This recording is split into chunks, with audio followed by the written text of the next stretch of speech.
Official recipes, lutuing isda ng mga mangingisda. Magandang buhay! Ako po si Ate Lizen. At ako rin po si Ate Evelyn. Nandito po tayo ngayon sa Oasis Organic Farm, matatagpuan sa Sampaloc, Bolinao, Pangasinan.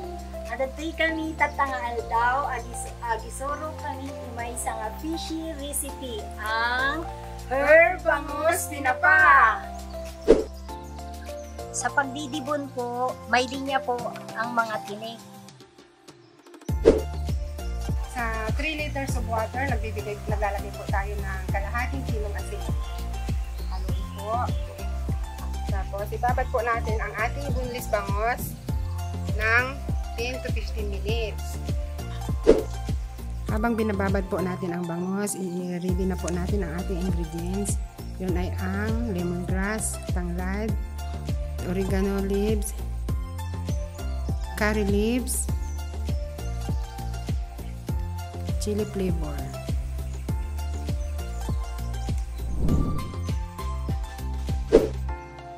Tagtarin po natin mabuti ang mga herbs na ating gagamitin.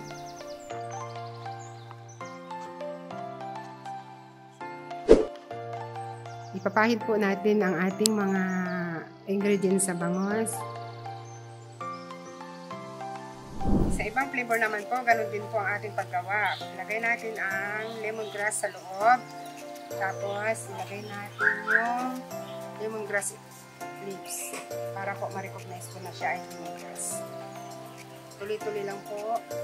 Habang nilalagyan natin ng herbs ang bangus, umpisahan po natin magpakulo ng tubig at lagyan natin ng asin at tanglad at hintayin na lang natin hanggang kumulo. Sis, okay na ba tayo dyan? Okay na, sis. Okay.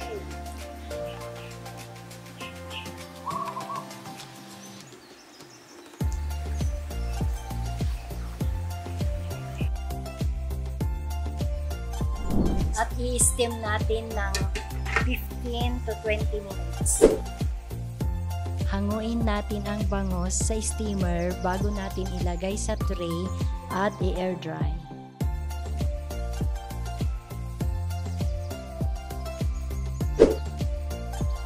Naglalagay din po ako ng aking sikreto. Ito yung dahon ng bayabas. Ito po ay nagdadagdag aroma at nagbibigay kulay sa ating tinapa para nagiging golden brown siya. Mas magandang ang kanyang texture paglabas. After 30 minutes, hahanguin na po natin ang ating herbs bangus tinapa.